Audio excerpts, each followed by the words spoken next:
हमारे हिस्से में तो और भी ज़्यादा चुनौतीपूर्ण परिस्थितियाँ आई। और इन विकराल परिस्थितियों में जो बात मैं पहले बोला, यदा यदा ही धर्मस्य ग्लानिर्भवति भारत अभ्युत्थानम धर्मस्य तदात्मानं सृजाम्यहम्, कि जैसे ही चुनौतीपूर्ण परिस्थितियां होती हैं, विकराल परिस्थितियां होती हैं, घटाटोप अंधियारा छाता है, तमस आ जाता है, कुहारा आ जाता है, आदमी के चिंतन के ऊपर नकारात्मकता का अधिकार हो जाता है, ऐसे में भगवान फिर से अपना सुदर्शन चक्र उठाते हैं, अवतार होने की प्रतिज्ञा करते हैं और अवतार लेते हैं। और इस बार भगवान ने अवतरण के लिए परम पूज्य गुरुदेव का प्रज्ञावतार का चयन किया। उनने चयन किया दोस्तों, क्योंकि इस बार जो लड़ाई है वो इंसान के चिंतन के अंदर हो रही है, और इस बार इसीलिए प्रज्ञा के अवतरण की आवश्यकता है। हम लोगों के लिए बहुत बड़े सौभाग्य की बात है दोस्तों, इस बात को जरा हम आंखें बंद करके महसूस करने की कोशिश करें कि एक देवासुर संग्राम के जो सेनापति हैं उनके सीधे नेतृत्व में हम लोगों को काम करने का अवसर मिल रहा है।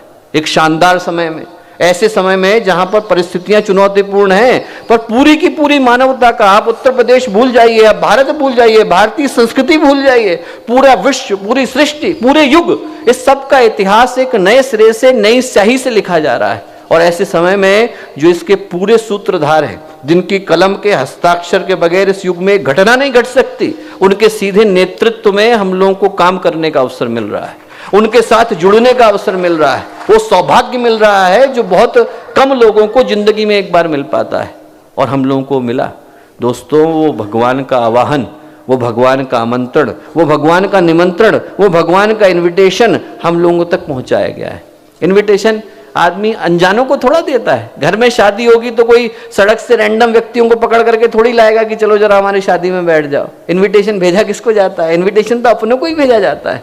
इन्विटेशन तो उनको भेजा जाता है जिनके पास उस इन्विटेशन की कीमत हो। इस योजना में अंग बनने का अवसर दिया ही उनको जाता है जिनके पास उस योजना को समझने की, उस योजना को अमल करने की ताकत हो। दोस्तों, आपके अंदर वो ताकत है, आप में से हर एक के अंदर वो ताकत है कि यदि आप खड़े हो जाएं तो इस युग को, इस विश्व को, इस संस्कृति को, इस समाज को, इस सृष्टि को बदल देने की ताकत रखते हैं। आप में से प्रत्येक के अंदर वो ताकत है। और इसीलिए दोस्तों, भगवान का वो आह्वान, भगवान का वो निमंत्रण आप लोगों तक पहुंचाया गया।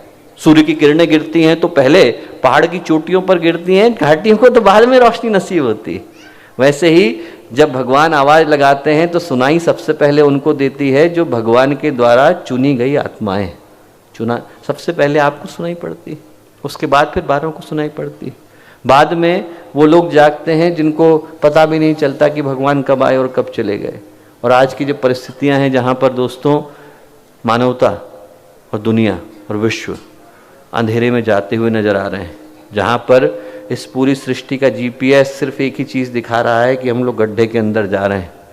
ऐसे में किसी न किसी को तो भगीरथ बनना पड़ेगा, ऐसे में किसी न किसी को तो तपना पड़ेगा, ऐसे में किसी न किसी को तो अपने व्यक्तिगत लाभों को भूलकर समाज के उत्थान के लिए और नवनिर्माण के लिए खड़ा होना पड़ेगा। दोस्तों, आपके अलावा और हो कौन सकता है? आज जब मानवता की परिस्थितियां ऐसी हैं कि आदमी की आंखों के ऊपर स्वार्थ का चश्मा आ गया है, और जब आंखों के ऊपर स्वार्थ का चश्मा आ जाता है तो आदमी को न भगवान दिखाई पड़ता है, न प्रकृति, न परमात्मा, उसको नोटों के बंडल दिखाई पड़ते हैं। और जब आदमी के चिंतन के अंदर छोटापन आ जाता है तो उसको कुछ दिखाई नहीं पड़ता, उसको हर जगह पर अपना स्वार्थ साधने की बात समझ में आती है। आप देखो, छोटे बच्चों में और बड़े आदमियों में क्या अंतर है? छोटे बच्चों में और बड़े आदमियों में इतना अंतर है कि छोटे बच्चे के लिए छोटी चीज खुशी का कारण बन जाती है। आप एक उसे टॉफी का रैपर दे दो, खुश हो जाएगा, सीटी बजा दो तो खुश हो जाएगा, चुटकी बजा दो तो खुश हो जाएगा, उसके मुंह पे फूंक दो तो खुश हो जाएगा। बच्चे के लिए इतना बहुत, पर एक बड़े व्यक्ति के लिए बड़ी चीज भी शिकायत का कारण बन जाती है। छोटे बच्चे के लिए छोटी चीज खुशी का कारण है, और जितना बड़ा होता जाता है उतनी ही उसकी शिकायतें बड़ी होती जाती हैं। निदा फाजली ने लिखा है कि बच्चों के छोटे हाथों को 4 किताबें छूने दो, बच्चों के छोटे हाथों को चांद सितारे छूने दो, 4 किताबें पढ़ के ये भी हम जैसे हो जाएंगे। कि बच्चे हैं, मन में निर्मलता है, जहाँ आदमी बढ़ा वहीं उसकी शिकायतें बढ़ जाती हैं। वो आपने पढ़ा कि नहीं पढ़ा कि एक माता पिता ने अपने बच्चे को अपनी सारी सेविंग बेच करके 60 लाख रुपए की BMW दिलाई। उसने ली और ले जा करके यमुनानगर की नहर में डाल दी। क्यों? क्योंकि उसको जगुआर चाहिए थी। आप कल्पना करके देखो, ये क्या है? बड़े आदमी की बड़ी शिकायतें हो गई। सब मिल जाने के बावजूद आदमी की कामनाओं का अंत नहीं है। एक व्यक्ति के मन के अंदर इतनी कामनाएं आ गई हैं दोस्तों कि यदि यहाँ से लेकर के जहाँ ब्रह्मा विष्णु महेश बैठे हैं वहाँ तक के सारे देवताओं को एक व्यक्ति की इच्छाओं को पूरा करने के लिए आप लगा दीजिए तो वो बेरोजगार हो जाएंगे, पर उस आदमी की कामनाओं का अंत नहीं होगा। इतनी कामनाएं आ गई, आदमी के मन के अंदर स्वार्थ आ गया है, संकीर्णता आ गई, क्षुद्रता आ गई, निकृष्टता आ गई। और ऐसे में दोस्तों इस समाज को बदलने की आवश्यकता है। प्रश्न उठता है कि क्या भगवान स्वयं नहीं बदल सकते? भगवान बदल सकते। जब आप शिव पुराण की कथा पढ़िए, शिव पुराण की पूरी कथा है कि जब भगवान शिव जो है बैठे हुए थे, पार्वती जी निकली तो उनने देखा कि चंद्रमा और तारा जा रहे हैं। उनने पूछा कहाँ जा रहे हो? बोले अरे तुमको पता नहीं, आप ही के पापा ने तो सारा इन्विटेशन किया है, आपको पता नहीं? बोले हाँ, हरिद्वार में बहुत बड़ा यज्ञ रखा है। बोले दक्ष प्रजापति में आप जाइए, वहाँ पर बहुत बड़ा यज्ञ। गई वो तो पार्वती जी ने सोचा कि लीला भगवान की, पार्वती जी ने भगवान शिव से आकर के कहा, सती ने भगवान शिव से आकर के कहा, उन्होंने कहा कि साहब मुझे लगता है कि हमको इसलिए नहीं बुलाया क्योंकि हम लोग बहुत सरल तरीके से रहते हैं, सादगी से रहते हैं। भगवान शिव ने कहा कि यदि तुम्हें लगता है कि तुम वैभव के साथ जाओगी तो तुम्हारा सम्मान होगा, तो दुनिया का सारा वैभव ले जाओ। भगवान ने सारा वैभव उपस्थित कर दिया। 60,000 लोग पीछे ढोल नगाड़े बजाते हुए चले। हरिद्वार पहुंची तो पिता ने बात नहीं करी, माँ ने सम्मान नहीं दिया। माँ सती ने दुख में योगाग्निमयम शरीरम, उनने वहीं से अपनी अग्नि को प्रकट किया और प्राण त्याग दिए हरिद्वार में। कहते हैं कि जो 20,000 जो साथ में चलने वाले शिवगण थे उनने तो ये दृश्य देख करके आत्महत्या कर ली कि क्या मुंह हम ले जाके दिखाएंगे। बाकी के लोगों ने लड़ने का प्रयास किया तो जो ऋषि थे उनने प्रमथ गणों को उपस्थित कर दिया और प्रमथ गणों ने उनको हरा दिया। वापस पहुंचे भगवान शिव के पास, जब पहुंचे तो भगवान शिव ने पहले ध्यान नहीं दिया। फिर देवर्षि नारद पीछे से आए। देवर्षि नारद बोले कि साहब आप सुन तो लीजिए कि क्या कह रहे हैं।